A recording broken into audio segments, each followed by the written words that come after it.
Bonjour à tous, vous êtes bien sur Frenchy Glam Fashion et je vous invite à activer la cloche de notification, à vous abonner, liker, partager. On est toujours sur la crainte du Seigneur et aujourd'hui, on va voir ce qu'elle est. Mais je vous fais un petit récap de ma première vidéo. J'avais terminé avec le proverbe 29-25 qui dit que la crainte des hommes tend un piège, mais que celui qui place sa confiance dans le Seigneur est en sécurité. Il est donc absolument pas difficile de comprendre qu'elles sont opposées et qu'elles ne se ressemblent pas. Elles ne sont absolument pas la même chose. Mais elles ont des points communs. Et c'est la peur.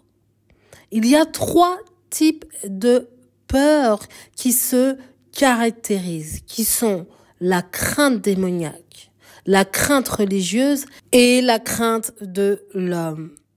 Voilà, maintenant que j'ai fait un petit résumé, ensuite je crois que je vous avais parlé du fait que ces peurs tendent un piège parce qu'elles t'empêchent d'obéir à Dieu. Et elles ne produisent absolument pas de paix dans ton cœur. Au contraire, maintenant qu'on a vu le côté négatif, on va essayer d'expliquer et de comprendre le côté positif de la crainte de Dieu. On va expliquer ce qu'est la crainte du Seigneur. Pour qu'on puisse vraiment comprendre, en tout cas illustrer la crainte du Seigneur, je vais essayer de vous raconter une petite anecdote, une petite story time que j'ai moi-même vécue. Parce que du coup, ça va pouvoir me permettre de vous faire comprendre c'est quoi la crainte de Dieu. Plus jeune, je devais avoir entre 13 et 14 ans, je me suis inscrite en colo pour pouvoir aller à la montagne. Et donc, je me suis trompée de choix. C'est-à-dire que quand je suis arrivée à la destination, je me suis rendu compte que c'était pas du tout ça que je voulais faire et que j'aurais mieux fait de choisir peut-être la mer ou autre chose. Mais bon, j'étais là, donc j'avais plus le choix. Et puis, je m'étais inscrite à faire partie d'un groupe qui allait faire des randonnées et qui allait partir pendant plusieurs jours pour dormir à l'extérieur dans des foyers extérieurs, etc. Et on devait partir de là où on était pour passer par l'Italie pour ensuite revenir à notre point de départ. Et donc, pendant tout ce trajet, on marche, voilà, on monte, on descend des collines, des plaines, des vallées. Et puis, arrivé à un moment, on va commencer à monter de plus en plus haut vers des montagnes. Et on monte. Et moi, j'ai commencé vraiment à me dire, waouh, ça s'arrête pas. Je suis fatiguée, je suis épuisée, on monte. Et arrivé à un moment, on arrive tout en haut d'une montagne. Et tout en bas, il y avait le glacier. Je sais plus comment il s'appelle. J'ai plus les mots là parce que je vous le raconte sur le moment.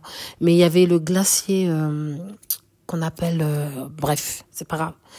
Et quand on était tout en haut, j'ai eu ce sentiment de waouh, incroyable. La splendeur, la grandeur. Ce paysage qui te rend ridicule soudainement. Ce paysage qui te montre que tu ne contrôles rien et qu'il faut faire attention à chacun de tes pas quand tu marches. Et puis là, tu as le moniteur qui nous annonce qu'on va passer par le chemin pour redescendre tout le long du glacier. Donc, on va pouvoir prendre des photos, etc. Et on va atterrir tout en bas de ce glacier. Et moi, j'étais en mode... il y avait une crainte. Une crainte, c'était pas une peur, c'était vraiment une crainte. J'étais impressionnée. J'étais en mode, waouh, c'est incroyable, c'est beau. Mais vous êtes sûr qu'on est en sécurité? Vous êtes sûr que ça va aller? Vous êtes sûr qu'on peut passer par là? Et on était une quinzaine à peu près. Et donc, du coup, on a commencé à descendre. Et il y a eu ce cheminement où on est monté. Et on était déjà époustouflés par toutes ces montagnes qui nous environnaient à droite, à gauche. Et que nous, on montait les pierres, etc. Et donc, il y avait une espèce de crainte, ouais. Et on se rappelle à ce moment-là qu'on est petit et que c'est pas nous qui contrôlons les éléments, mais c'est des éléments qui nous rappellent que c'est eux qui contrôlent l'univers, qui contrôlent notre monde. Et c'est un peu ça, la crainte de Dieu. Ça veut dire que on veut être en relation avec la création, on va être en relation avec lui, à travers tout ce qu'il a créé d'incroyable, de grand, de merveilleux. Sa splendeur, son immense, sa créativité immense. Et quand on la découvre, on se sent vraiment petit. On la regarde, mais on est presque gêné de la regarder, tellement on est minuscule devant ça. Et quand on essaye un petit peu de prendre de la hauteur et d'essayer de gravir ce que Dieu a créé de plus grand, on ressent dans notre corps, on ressent dans notre esprit tout ce qu'il y a de plus grand de Dieu, tout ce qu'il y a de plus merveilleux. Et ça crée cette crainte dans les sens que Dieu nous a permis d'avoir pour pouvoir justement ressentir la joie, l'émerveillement, la paix, l'amour, la colère et toutes ces choses-là. Et donc, dans ce sens-là, on ressent une espèce de crainte sainte. Cette crainte révérentielle. Cette crainte où tu as envie de te mettre à genoux et te dire « Waouh !» C'est tellement plus grand que moi. C'est tellement plus puissant que moi. Et moi, je ne suis que ta création, que tu aimes tellement au milieu de tout ça. Et vraiment, là, tu dis forcément, il y a un Dieu tellement plus grand que tout ça en plus. Voilà, c'est quoi la crainte de Dieu. Tu te retrouves dans un lieu unique visuellement, entouré de lumière, parce que le soleil est là dans les montagnes et illumine les montagnes, illumine le ciel et nous illumine, nous, les humains qui sommes là à gravir les montagnes. Et on est là devant toute cette grandeur en exaltation. On est là à l'intérieur de la création de Dieu, nous la créature, et on s'exalte. On est conscient que c'est pas quelque chose qu'on va maîtriser à 100% parce que il y a toujours dans un coin de notre tête le danger. Tu sais que si tu fais un mauvais pas, que tu n'écoutes pas le moniteur qui te donne le conseil et le chemin par où tu dois marcher pour redescendre, que tu peux te blesser ou que tu peux vraiment tomber. C'est pour ça qu'on fait attention. On écoute le moniteur et on fait attention. On le suit de près et on reproduit ses pas pour ne pas tomber ou se blesser. C'est une des représentations de la crainte de Dieu. Mais j'aurais pu illustrer ça par la mer. Quand tu plonges dans la mer, tu te retrouves dans un océan de silence avec des poissons et tout ce qu'il a créé que tu ne connais pas. Il y a cette espèce de crainte de te dire « Je ne contrôle rien dans cette eau. Je ne contrôle rien dans cette mer. Je suis même impressionnée par ce qui se passe dans cette mer. » Et je crois qu'on aurait cette crainte de ne pas aller plus en profondeur si on n'est pas expérimenté, si on n'est pas connaisseur de ce qui se passe dans la mer. Cette nature qui nous impressionne et qui nous rappelle qu'il y a quelque chose de plus grand que nous donne une bonne définition de ce qu'est la crainte de Dieu. Parce que Dieu est infiniment plus grand que ce qu'il a pu créer. Lorsque tu penses à une montagne, lorsque tu penses à la mer, lorsque tu penses à une chute d'eau, lorsque tu penses à une jungle, lorsque tu penses à des plaines, des collines, lorsque tu penses à tout ce paysage magnifique, panoramique que Dieu a créé, et que tu es là devant tout ça en exaltation, c'est ce que Dieu peut être dans nos vies.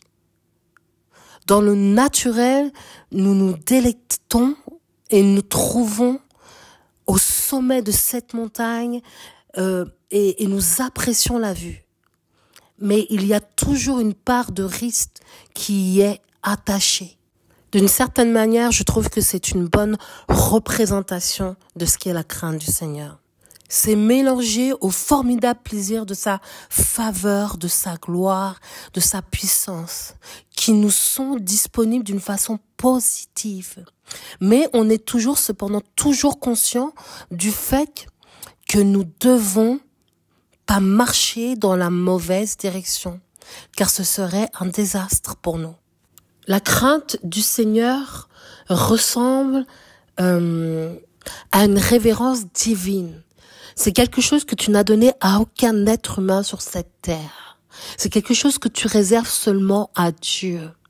qui est de l'ordre du divin, qui est de l'ordre de Dieu, tout simplement.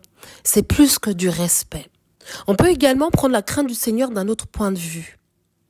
Elle est un acte d'obéissance au premier des 10 commandements. Et certainement que vous connaissez les 10 commandements.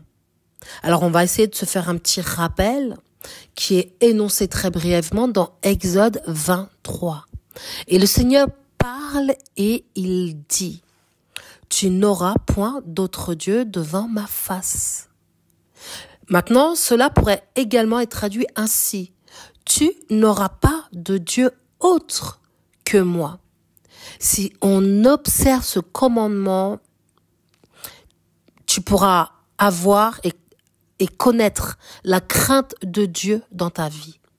Parce que cela signifie que tu donnes à Dieu une totale prééminence. Tu ne places jamais quoi que ce soit avant lui dans ta vie, ni quoi que ce soit à sa hauteur dans ta vie. Pas d'homme, pas d'enfant, pas de femme, pas d'inconnu, pas de pasteur malheureusement. Oui, personne n'est au-dessus de Dieu. C'est sa place à lui. Tu ne places jamais quoi que ce soit. Rien d'autre. Aucune influence, aucune personne, aucune motivation au niveau du Seigneur. Et finalement, quand tu regardes, c'est tellement logique.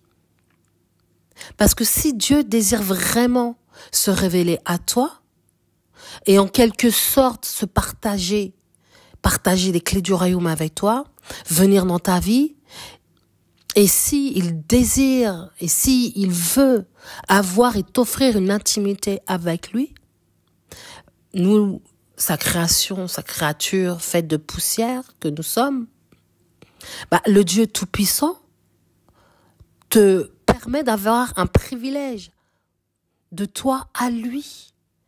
Et il n'y a personne qui devrait être devant lui. Il n'y a personne qui devrait avoir plus d'importance que lui. Comment pourrais-tu lui offrir autre chose que la première place dans ta vie? C'est une insulte. Il est impensable que tu puisses être motivé dans ce sens-là et laisser d'autres personnes prendre la place de Dieu dans ta vie. C'est comme être au sommet de cette montagne et délibérément marcher dans la mauvaise direction. Quand tu places n'importe quoi dans ta vie avant ou au niveau de Dieu Tout-Puissant, tu insultes ton Créateur. Tu es dans cette position d'hypocrisie. Tu es dans cette position, je dirais presque que c'est du blasphème. Et j'aimerais vous partager cette pensée qui est que ce que tu crains le plus doit être ton Dieu. Parce que ce que tu vas craindre va devenir ton Dieu. Tu peux faire d'une chose ton Dieu en la craignant. Je pense que certaines personnes craignent la maladie et font de cette maladie leur Dieu. Ils craignent le cancer et le cancer devient un Dieu. D'autres personnes craignent l'homme et en font un Dieu. Si tu crains sincèrement le Seigneur, tu le reconnaîtras ainsi comme ton Dieu. Alors je crois qu'il est important de craindre celui qui nous a créés et qui a la capacité d'étendre sa main sur nos vies pour nous bénir, pour nous élever, pour pouvoir à nos besoins, pour nous guérir et surtout celui qui a envoyé Jésus-Christ à la croix pour nos vies, pour que nous soyons sauvés et réconciliés avec lui.